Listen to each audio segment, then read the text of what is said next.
So basically, in all situations, you have to be exercising your faith. One of the areas of that, I find that sometimes we miss it because we are people, quote unquote, of faith, but then we don't recognize that we have to be conscious enough to see exactly how you have to live your faith life. And in the book of James, James says it. James says, James chapter 1, it says, and starting from verses 2, he goes on to say, he says, consider it pure joy, my brothers and sisters, whenever you face trials of many kinds, because you know that the testing of your faith, okay, so the testing of your faith produces perseverance. It then goes on to say, so let perseverance finish its work so that you may, okay, so that you may be mature and complete. So then, therefore, when we begin to really grasp it, we realize that it says there that our faith, okay, that is so important because it says, because you know that the testings of your faith. So even grasping and understanding it, when your faith is tested it comes to a position that it can stand and withstand all the struggles of life. So you don't have to be in a position where your faith is and cannot overcome the situations. Because your faith is just being tested. And your faith is now coming to a position where you can stand up in all the things that God has called you to do and overcome it and be better for it. Because where faith is, it lies with, is an alignment of your life. As I go on the street sometimes and I talk to people, you can hear sometimes persons are saying, well, this is the reality of the situation. And you hear persons will make the statement, well, I am real. And I understand that you are real because you see the things that are happening.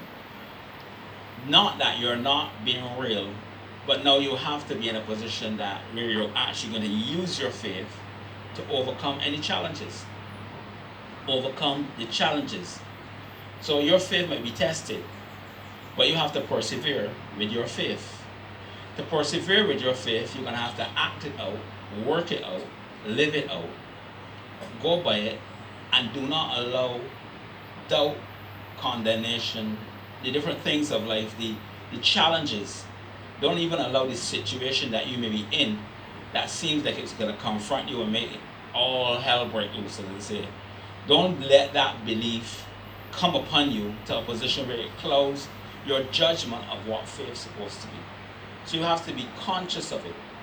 Conscious to the position that you know to go forward in what you are supposed to be doing, which is living by faith, acting by faith.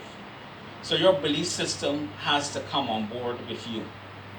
Consciously within your brain and consciously within your mind, you're going to have to say, listen, whatever situation it is, you put it there, and now you're going to meditate on faith to outcome, for the outcome to happen. Let me just give you a testimony of something that I know that happened.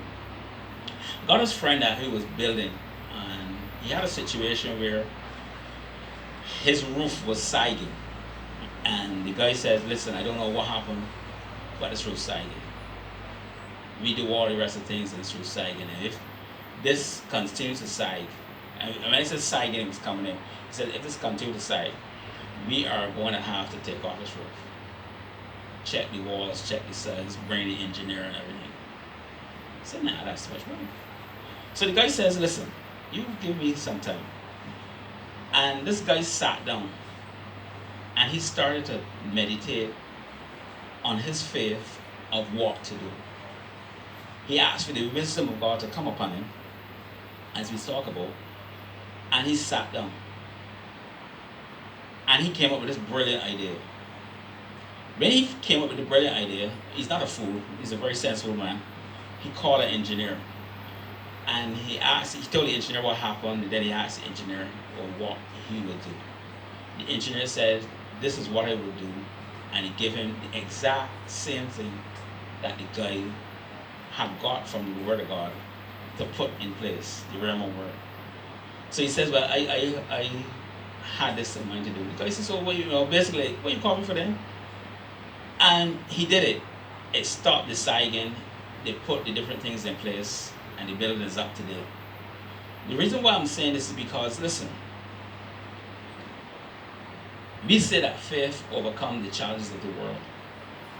But we're going to have to come on board with that in our psyche, in our thinking. It does. But we're going to have to be more forceful in it to live it out. So don't care what happens, you're going to have the wisdom of God. You're going to have the mind of God, which you do have, the wisdom of God, which you do have, the understanding of God, which you do have.